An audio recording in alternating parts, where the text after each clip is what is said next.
জয় হরিচাঁদ, জয় গুরুচাঁদ, জয় শান্তি সত্যভামার জয়। আমরা আমরা কয়েকজন ভাই মিলে সৌভিক, নয়ন, কিশোর এদের সহযোগিতা নিয়ে আজকে আসতে পেরেছি শালনগর শ্রীপাঠ, চতুর্থ শ্রীপাঠে।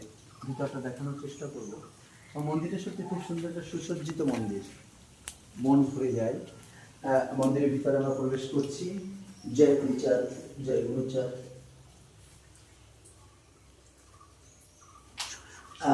আমরা যত শ্রীপাঠে গিয়েছি সব শ্রীপাঠে ঠাকুরের পাশাপাশি একটা কর্নারে যে মেলাটা মিলিয়েছিলেন তার ছবিটা পাচ্ছি, কিন্তু দুঃখের বিষয় কেন না তারাচাঁদ পালের ছবিটা, বিগ্রহটা দেখাতে পারছি না। তো একটু ভিতরে এসে গুরুচাঁদ ঠাকুর, শান্তি সত্যভামা এটাকে দেখানোর চেষ্টা করো। একটু আস্তে আস্তে নেবে না? হ্যাঁ,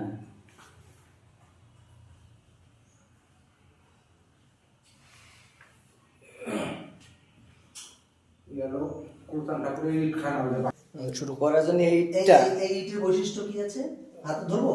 হ্যাঁ, ওই দিক থেকে তো এই মন্দির, বিল্ডিং সব কিছুই বাড়ি। এইটা নবগঙ্গায় ভাষায় দিয়েছিল গুরুচাঁদ ঠাকুর। এই বসে দেন আপনি। আচ্ছা, কাকার দিকে কেমন?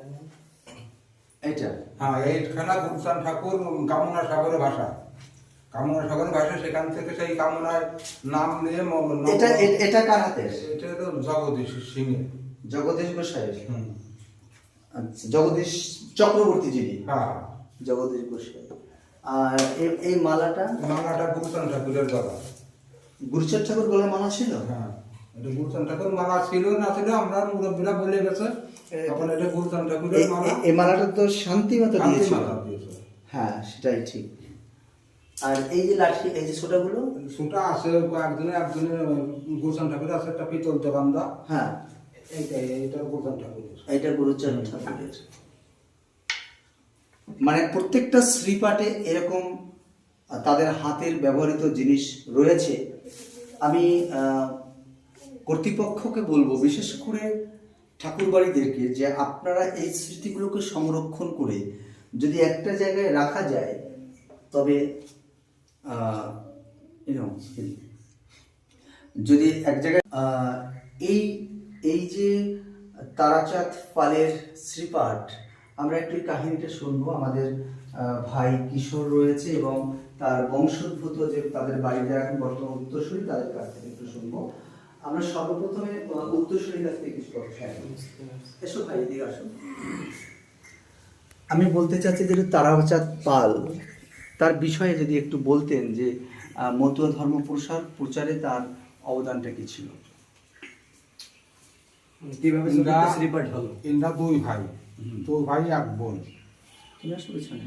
দুই ভাই এক বোন, তারাচাঁদ পাল, গোপাল পাল।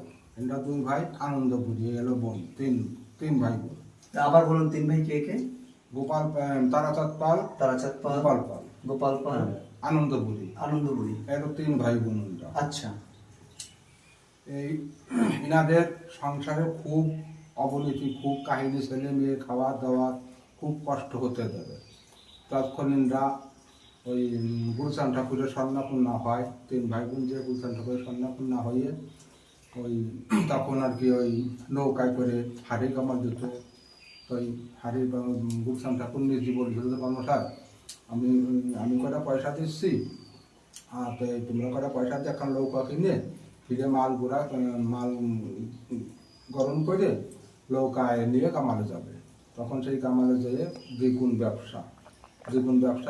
ওইখান থেকে ব্যবসায় আগলু। তারপরে আপনার এই আগতি তখন আর কি গুরুচাঁদ ঠাকুর, বাবা হরিচাঁদ ঠাকুর যে মন্দিরটা করবে, তখন মন্দিরটা করতে গেলে পরে এখন টালি লাগবে সাপ দেওয়ার জন্য। তখন সেসময় পাল ভক্ত তো ইন্দ্রা হরিপাল, এলপাল ভক্ত। তখন আর কি সেই টালি খুঁজে পাথর কাটায় টালি পায়, ভালো টালি। সেই টালি নিয়ে উরাকান্দি ঠাকুর বাড়ি নিয়ে যাওয়ার পরে টালির টাকা দিতে গেছিলো গুরুচাঁদ ঠাকুর। আমাদের কাছে টাকা আনছিল না, বললো যে টাকা যদি এই বাবার মন্দির প্রতি যদি টালি যদি টাকা নিতে হয়, তাহলে পরে আমরা টালি ফিরে নিয়ে যাবো, আর আমরা এমুক দেখাবো না। তখন সেইভাবে গুরুচাঁদ ঠাকুর বললো যে পালমাঠেরা তোরা আমার বড় মাথা যা দিয়ে গেলি, তোদের ঋণ আমি কোনভাবে শোধাবো। তখন উনি আর কি ওই ইটখানা, এরা চলে আসলো বাড়ি সাকার ওই ইটখানা উনি কামনা সাগর ভাষাইয়ে রায়গ্রাম কলাগাছি, ওখানে পালমশাই আছে, জগদীশ পালের বাড়ি। এরা ওই ওনার যে জল রাত্রি দিয়েছিল, জল নিয়ে এরা মহোৎসব করছিল। মহোৎসব করার পরে আপনার মেন মহোৎসবের থেকে যে কাদামাটি করে জল কেলি করতে যে ওই দুইখানা ইট, আমার তাই বুড়ো কালীচরণ পাল, তিনি ছিল গোসাই, ওই ঘাটের পুজো সিনেই প্রাপ্ত। তা তানার ওই আর ওনার যে বড় দাদা গুরুচরণ পাল, ওনারা 5 ভাই, ইন্দ্রার 5 ভাই, গুরুচরণ, কালীচরণ, সখীচরণ, রজনীকান্ত, রাধানাথ দিয়ে ওরা 5 ভাই, ওই সবাই গেছিলো। তখন গুরুচরণ বড়, ওনার বুকে আর কি একটা ইট লাগলো, পরে সেই ইটখানা ওই গানের মাঝখানে চালিয়ে দেওয়ার পরে ফিরে আর একটা ইট মাঝে এসে লাগলো এখানে আগে একখান গাড়ি দিল আর একখান এসে গাড়ি দিল। তা এই ইটখানা ওই কুলি ফেলায় সেই সময় বলিনি জল কেলি করে বাড়ির সময় প্রসাদের সময় কি বলছে যে এই ঘটনা। তখন আর কি রাত আমার যেটা ওই পুরো কালীচরণ পাল উনি বলতে আরো যেটা কি করছো তাড়াতাড়ি। তখন ওনারাই ওখান থেকে আর কি ধুপির সাদা টাদা নিয়ে যাইয়ে কান্ডা কাটি করে টুকে এই ইটখানা পালো না, ইটখানা বাড়ি আনে। তখন আবার ওরা কান দিতে ধামে যায়, যাওয়ার পরে গুরুচরণ ঠাকুর বললো যে ঠিক আছে, যা হয়েছে তোকে ভালো হয়েছে, তা এখন তোরা ইট কাটা শুরু করে দে। ইট কাটার পরে ইট কাটাটা কমপ্লিট। তখন আর কি ইটের পাজা ফিরে আবার গেছে, তখন পরে যে বললো হ্যাঁ ইটের পাজা সাজাই ফেলাবে। তখন ইটের পাজা সাজালি পরে এখন ইটের আগুন দেয়, আগুন ধরে না, ইটের আগুন দেয়, আগুন ধরে না। তখন আবার গুরুচরণ ঠাকুরের কাছে উড়াকান্তি ধামে গেছে, যাওয়ার পরে তখন আর কি বলে যে হ্যাঁ বাড়ি যে আগুন ধরাকে। তা জগদীশ পাগল উনি আর কি ওই ইটির পাতার মধ্যে চলে গেল। ইটির পাতার ভিতরে চলে যাওয়ার পরে এখন এরা ইটির পাতা ধরাতে পারে না, বেরোয় না। তখন ইনি কি করবে, এইভাবে ফিরে উড়াকান্তি তার কাছে না তোরা ধরাই দিবে, ওকে নিঃসন্দেহে সিনি জানে আসে সেনে আসে। তখন আর কি সেভাবে সেই ইটির পাতা পুরাই ধরলো। এখন জগদীশ পাগল যে পরে ইটির পাতা পুরায় ওরা আকান্তি জগদীশ পাগল গুরুচরণ ঠাকুরের কাছে আসে। তখন থেকে আর কি ওই আপনার ফিরে ইটির পাতা পুরা হওয়ার পরে তখন আর কি আপনার উড়াকান্তি যায়। তখন উড়াকান্তি গুরুচরণ ঠাকুর নিজে ম্যাপ করে দেয়। ম্যাপ করার পরে এই মন্দির, ওই বিল্ডিং হলো, এই হলো প্রথম কাহিনী। আচ্ছা, এবার তারাচাঁদ পালের ভক্ত সংঘ প্রচুর ছিল।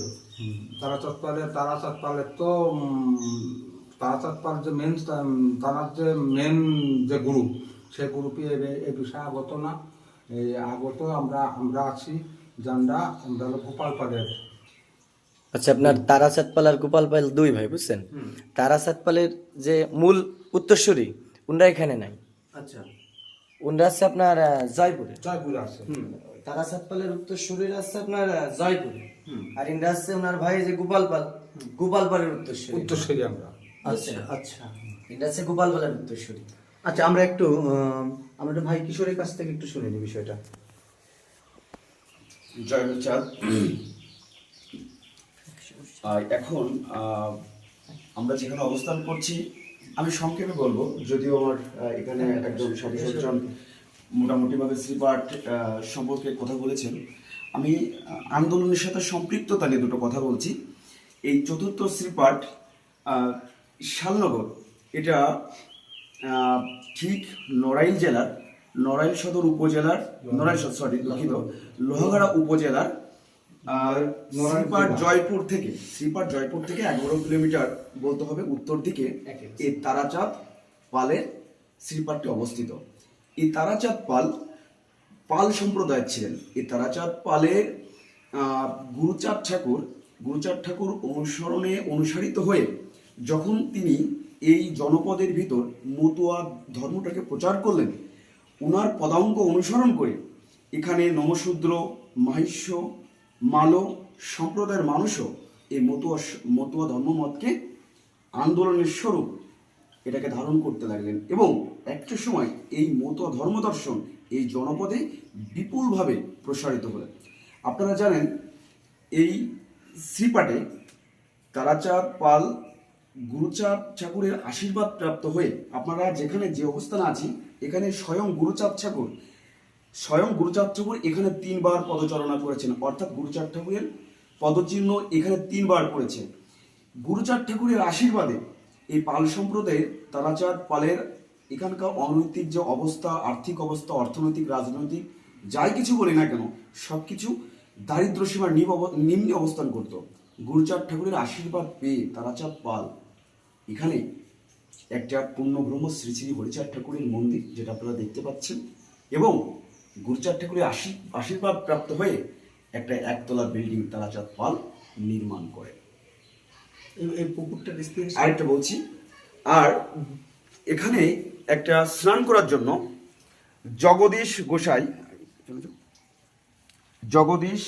মাদারীপুরের জগদীশ গোসাইয়ের শুভ উদ্বোধন করে গিয়েছিলেন এই পুকুরটি। গুরুচাঁদ ঠাকুর আদেশ দিল যে ওখানে একটা কামনা সাগর করতে হবে, বাহ, ভালো করে একটা পুকুর খুব বড় করে করতে হবে। সেই অনুমতে গুরুচাঁদ ঠাকুর আদেশ ক্রমে এই পুকুর কাটা হয়। তখন এই পুকুর কাটার পরে গুরুচাঁদ ঠাকুরের কাছে যায় ধামে উড়াকা দিতে। তখন যাওয়ার পরে এখন পুকুরটা তো উৎসর্গ করতে হবে। তখন এই পুকুর উৎসর্গ করার জন্য আপনার পট করে ভুলে গেলাম, জগদীশ পাগলকে আদেশ করলো যে তুমি যাও ওখানে যে পুকুরটা উৎসর্গ করে দিয়ে আসো। তখন আপনার ওই পূর্ব উত্তর যে ঈশান কোণ যেটা ওইখানে একটা সাপের একটা মুক্তি করলো। মুক্তি করলে এখান থেকে একটু দুধ, মিষ্টি, ফুল পাতা যা নিয়ে জগদীশ পাগল হাঁটি যত, তখন মাজা জল হাঁটি যাবে। আরও সৎসঙ্গের লোক আছে, অনেক ভক্তবৃন্দই আসেন। যার পরে যখন ওই সর্পর মাথায় যখন ওই দুধ আর কলা ঢালে দিল, তখন দেওয়ার পরে জগদীশ পাগল তলায় যাচ্ছে। তখন বলে যায় আমার ধর ধর ধর ধর, হ্যাঁ। তারপরে ধরে এখন জল বৃদ্ধি শুরু, তখন আর কি মোটামুটি অটেই হয়ে গেল। তখন তারপরে আপনি বলুন। আচ্ছা, আপনারা শুনলেনই এই পুকুরটি তৎকালীন সময়ে মহাত্মা জগদীশ গোসাই উনি এই পুকুরটি উদ্বোধন করে যান ভক্তদের উদ্দেশ্যে। কারণ এই ভক্তরা যখন এখানে আসবেন তখন ভক্তদের কথা চিন্তা করে ভক্তরা স্নানের সুবিধার্থে এই পুকুরটি খনন করা হয় এবং পূর্বাপারভাবে এই পুকুরটি গুরুচাঁদ ঠাকুরের নির্দেশে এটা শাখা বারণী স্নান পুকুর হিসেবে পরিগণিত হয়। আপনারা জেনে থাকবেন এই তারাচাঁদ পালের শ্রীপাঠে এখানে প্রতি বৎসর মহোৎসব হয়, অর্থাৎ অক্ষয় তৃতীয়ার আগের দিন শুভ অধিবাস, অক্ষয় তৃতীয়ার দিন মহোৎসব এবং অক্ষয় তৃতীয়ার পরের দিন অর্থাৎ মহোৎসবের পরের দিন মিন মহোৎসব হয়। এখানে আমি যতদূর জানি এখানে লাখো লাখো প্রায় ভক্তের সমাগম ঘটে। এখানে ভক্তরা এই পুকুরে স্নান করে এবং ভক্তের মনোবাঞ্ছা যা থাকে এই পুকুরে স্নান করে তাদের মনোবাঞ্ছা পূরণ হয়। জয় গুরুচাঁদ, জয় শান্তি সত্যভামার জয়। এই যে রুমটার মধ্যে রয়েছি শালগ্রামের তারাচাঁদ পালের বাড়িতে, এই রুমে গুরুচাঁদ ঠাকুর এসে থাকতেন, এই স্বয়ংকক্ষে এখানে থাকতেন। ভাইকে বলবো একটু রুমটা দেখাও ঘুরিয়ে। হ্যাঁ, একটু দেখাও। এই যে রুমটা দেখুন, এখানে স্মৃতিমণ্ডিত, কারণ এখানে গুরুচাঁদ ঠাকুর এসে এখানে থাকতেন। এবং এখন এই বিছানায় এসে কারা থাকে? বাহ, এখন এই আনন্দপুরী উত্তরসূরি তিনি এখন সেই গুরুচাঁদ ঠাকুরের সেই যে ঘরে তিনি থাকতেন সেই ঘরে বসবাস থাকেন আর কি। অনেক পুরনো, এটা আমরা দেখতেই বুঝতে পারছি। আমার মনে হয় বাড়িটা সংস্কার করা দরকার। জয় হরি বল। একটু মন নিছি যদি ঠাকুর করায়। আপনার নামটা কি জানো? আমার নাম শিশুবর পাল। আর আপনার নাম হচ্ছে বিপুল পাল। আর তোমার নাম হচ্ছে প্রদীপ পাল। আর আমার সঙ্গে যেমন সৌভিক ভাই, আর এই আমাদের নয়ন ভাই, আর ক্যামেরায় রয়েছে আমাদের বিখ্যাত সেই ভাই কিশোর ভাই। জয় হরি বল। তোমার কিশোর ভাইকে দেখাচ্ছি। এই হচ্ছে আমাদের কিশোর ভাই, ওর জন্য এত সুন্দর করে আমরা দেখতে পাচ্ছি। আর আমাকে রাখার জন্য যার ভূমিকা সে হচ্ছে এই মানুষটি। সর্বমোট এই তিনজনের সংস্পর্শে এসে আপনাদের এগুলো দেখাতে পারছি। জয় হরি বল। হরিবল।